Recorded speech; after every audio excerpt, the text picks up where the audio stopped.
So I watched a video a while back, and it was talking about trusses, and it was talking about how trusses changed the way that houses are made in America.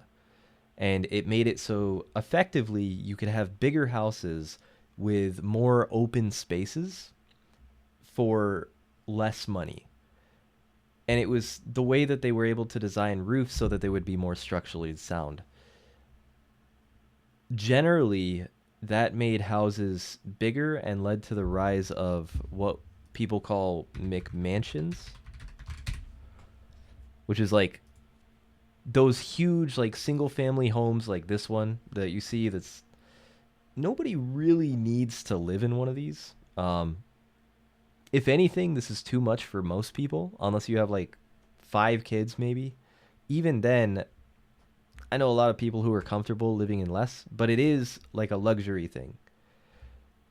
Most people can't afford this.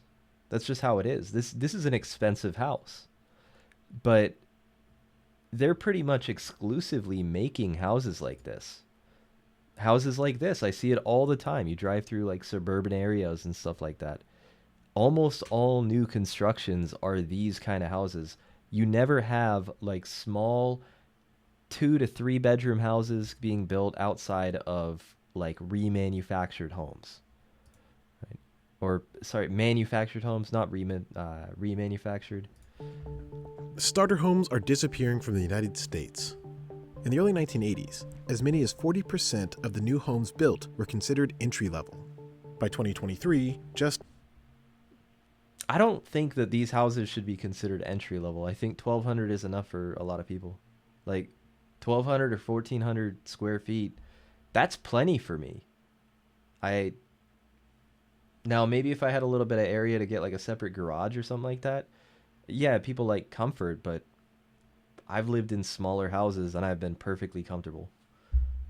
Especially if I'm lower middle class, right?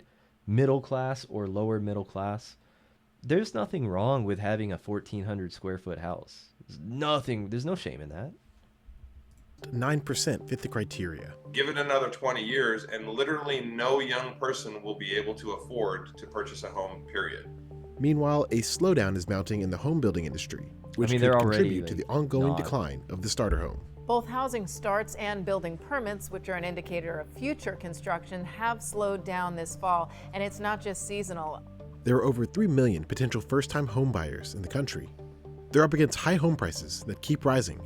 What you're starting to see are mini price bubblets in markets that are an hour, 2 to 3 hours from major metropolitan cities. It is such an unusual market because we have an all-time low of first-time home buyers, but an all-time high of all cash buyers. So where did all the starter homes go? An all-time high of all cash buyers means that rich people are buying all the houses.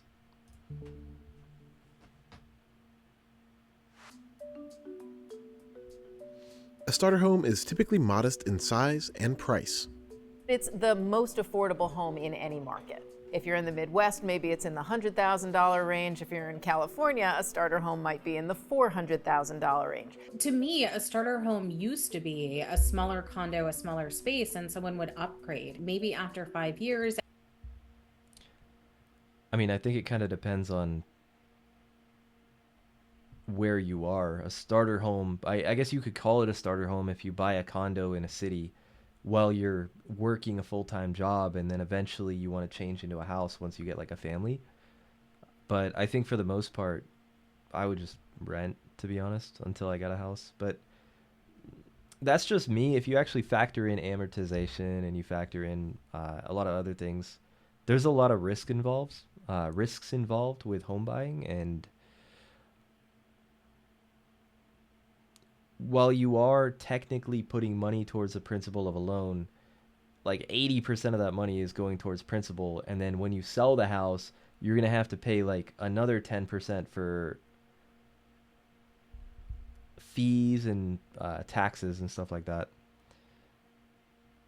It really just depends. It's a pretty up in the air situation, I guess. That's probably a bad way to say it. As they get married or have a family and want to move. But now we're actually seeing that most people are buying their first home as a single family residence and really planning on staying in place.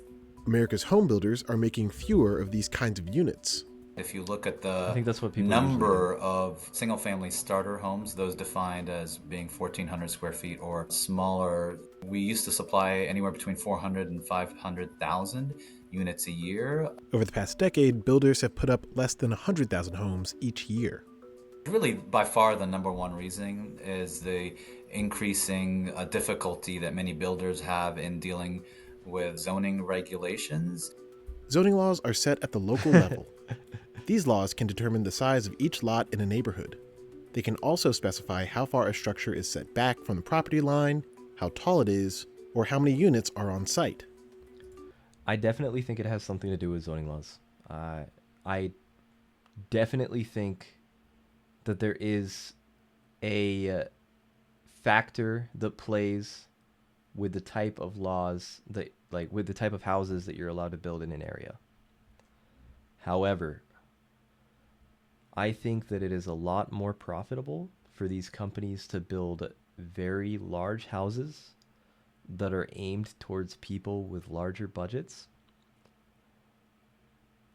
or aimed towards corporations that can buy them and rent them out for a lot of money.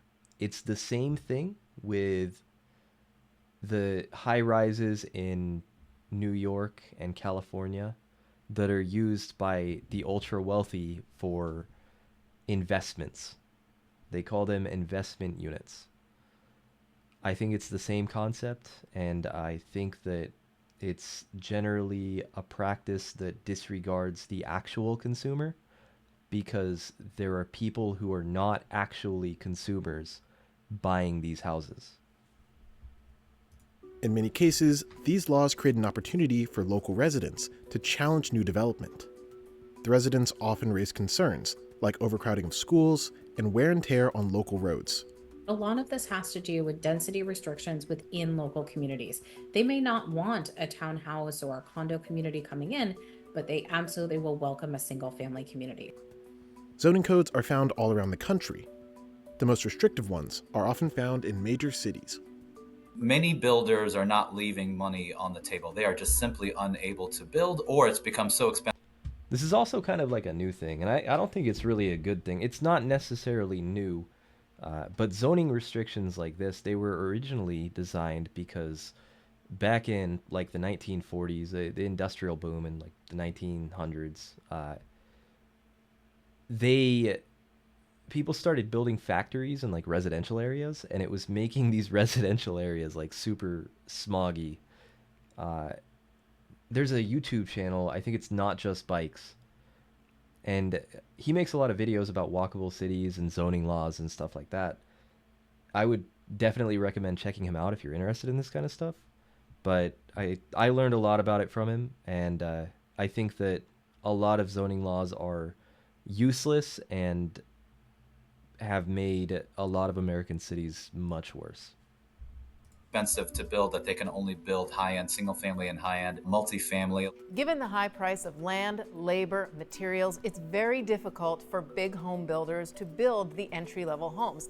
There are a couple who specialize, like D.R. Horton, which has an express homes division, which specializes in starter homes. But for medium-sized builders, it's just very expensive in order to pencil all the costs they have and make it affordable to that lower end. Yeah, it is. So if you guys didn't know, America has a tree shortage. We barely have any trees. We can't get the wood to build these houses.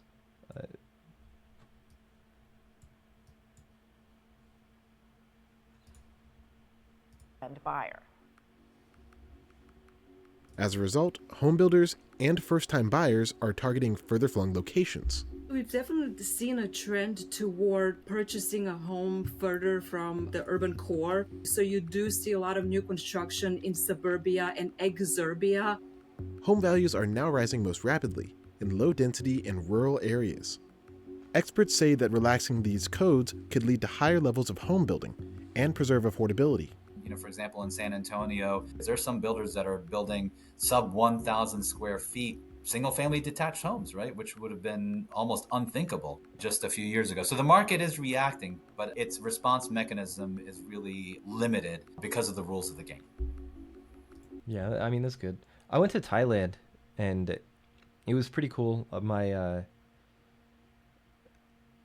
My wife is Thai, and her sister bought a house, right? They owned a house, and now they own a new house that's a little bit separated from it, and it's in a nice open spot. It's a little bit bigger, right? But this house was tiny. It was not big at all. And they were living it with like their whole family, and they were living a pretty good life there. But I'm talking this thing was probably like 700 square feet. Uh, Now, I'm not saying that this is ideally what Americans should focus on building, but this house was probably like 30 grand, 40 grand. Like, it's not expensive. And you can be a homeowner without saying, I live in a trailer, and it was a relatively decent, like, modernized house. Some areas with less restrictive zoning codes are welcoming many newcomers. For an example, see Metro Atlanta.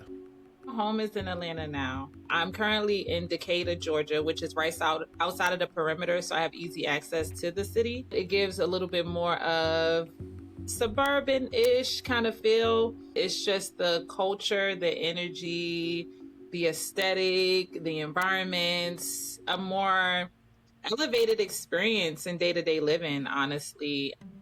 Lillian Mantaya is a filmmaker and entrepreneur. She was in line to buy a home in the Baltimore area in 2024, but that plan fell through. Since then, This is really, really old. These are cool, though. I like these. Like, if they modernized these and they made these available for people, I think a lot more people would be able to buy houses. I'm not necessarily saying that this is, like, the only thing that they should build, but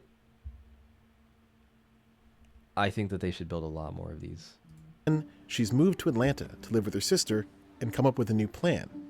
I did grow up in Baltimore. I gave Baltimore a shot in my adulthood with my children, and I did the 9 to 5 and, attempted to buy a house there and everything. But Baltimore wasn't providing just the lifestyle, resources, community that is needed for me to thrive. And Atlanta has been able to kind of just support me more. Experts say that more dense forms of housing could have helped first-time buyers, particularly in crowded areas.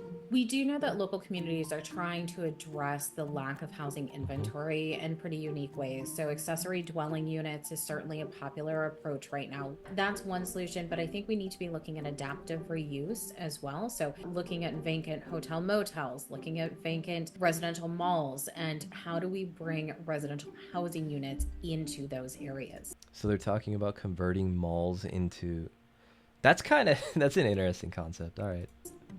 Much of the new construction since 2020 is in luxury apartments, with units that are not for sale.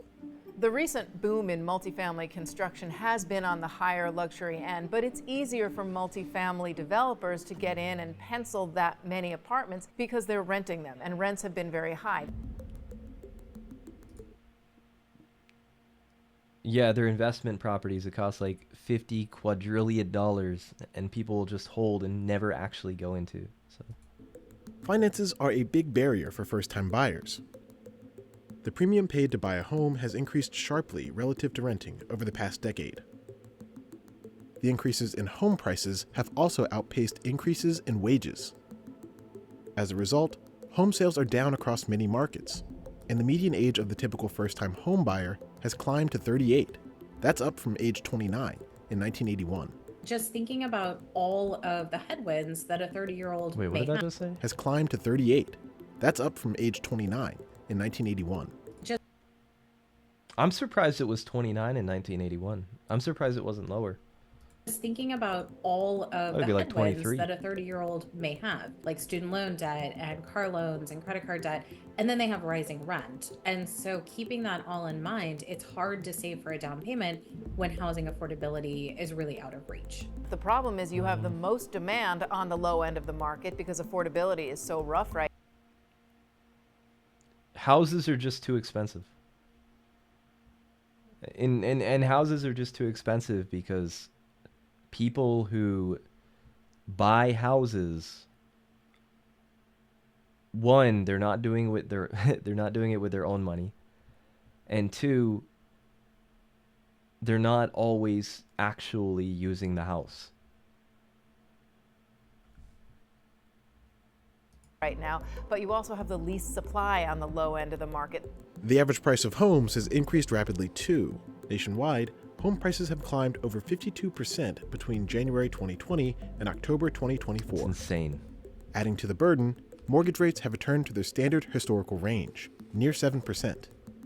Homeowners with a mortgage are paying A 7% mortgage on a $400,000 house is a lot different than a 7% mortgage on a $120,000 house.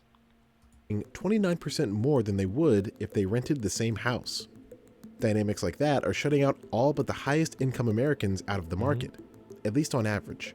We're seeing first-time home buyers come into the market using inheritance, using 401k or stocks, cashing those out, combining all of these resources, and actually making an all-cash purchase.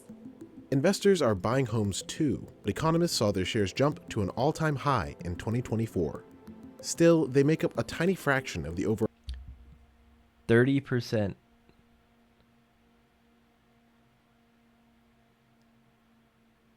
30% of single-family homes were purchased by investors in 2024. I'm assuming that this is new construction. So for every 10 houses they built, 3 of them are purchased by some asshole who's just trying to resell it or rent it out by investing it. housing stock. Or just sit on it. The issue of large-scale investors is really not an issue if you look at their share of the market. It's not an issue. Really? It's only 1 to 2%. However, if you look within fast-growing markets, particularly those that are affordable, and in the South, those entities are making it a little bit more difficult for buyers to purchase. Having said all that, if there was a normal amount of supply and we didn't have the shortage, I'm sure this guy doesn't invest at all. this would not be really an issue. With elevated prices on the market, today's buyers may need to rely on outside help to finance a home. I think it's increasingly difficult to buy that first home if you don't have help. You know, in a more affordable market, it's $400,000. That means you have to come up with $80,000 in down payment if you assume the typical conventional loan. That's really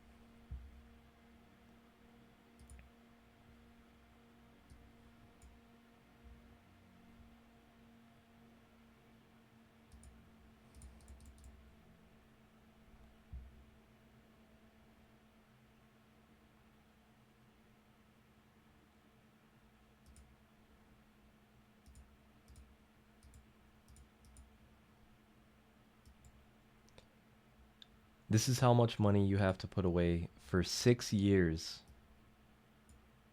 to put a down payment on a $400,000 house.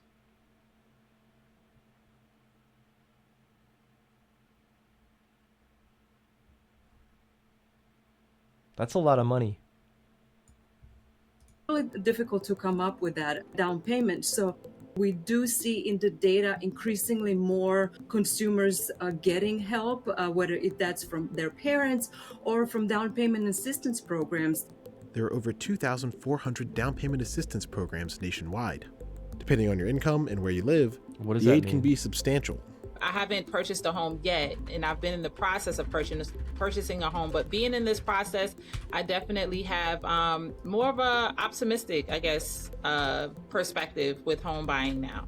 And I just talked to a realtor here, and she even told me that you are able to purchase a home even with a credit score of 500 and something. So I think it's just that.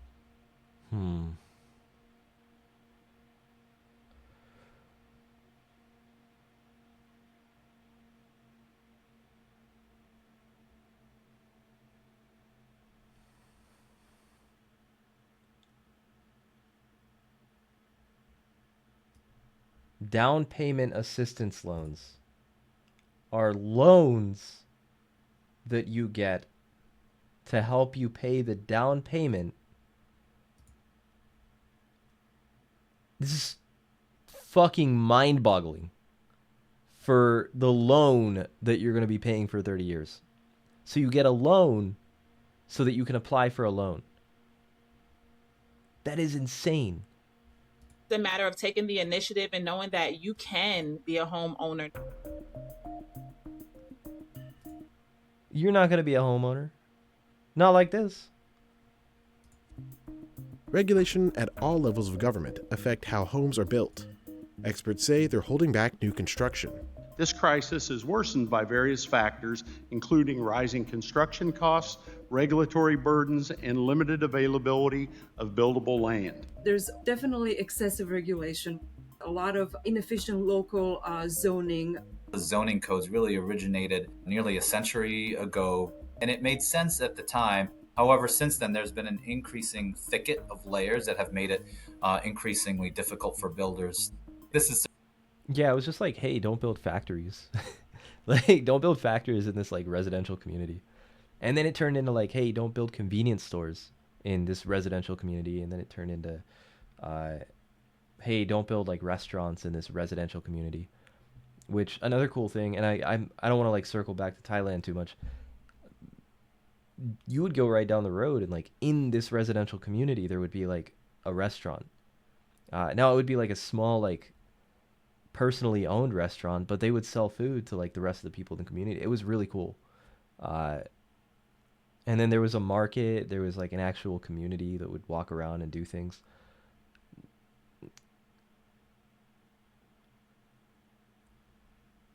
I think that we need to go back because I think that America used to be like that.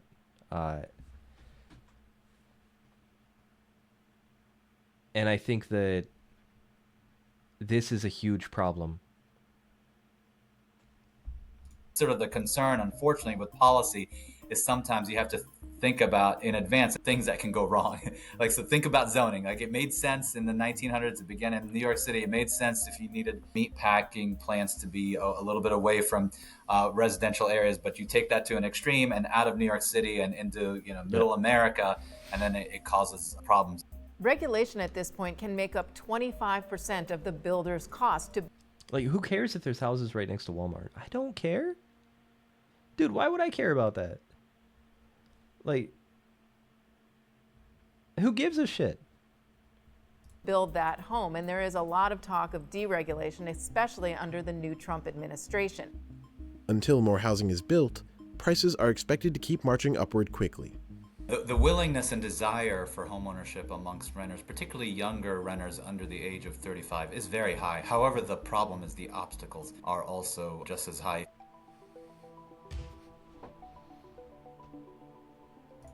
Yeah. No, I small houses that are affordable, I definitely think that they should be making a lot of those. But I think that it's in a lot of people's interest to keep people renting and keep people basically paying them every month for their own financial gain, I guess. Which, on an individual level, it's not really a bad practice, but on the large scale that it is, you don't make money unless somebody else loses money. Anyways, that's all I really have to say about this topic for now. If you did enjoy the video and you're still watching till now, please like and subscribe. It really helps me. I stream on Twitch at 8 every night. Sometimes I'll do it on the weekends, but just go ahead and follow me and we can kind of talk. I'm definitely open to interpretation of the things that I'm saying. Have a good one.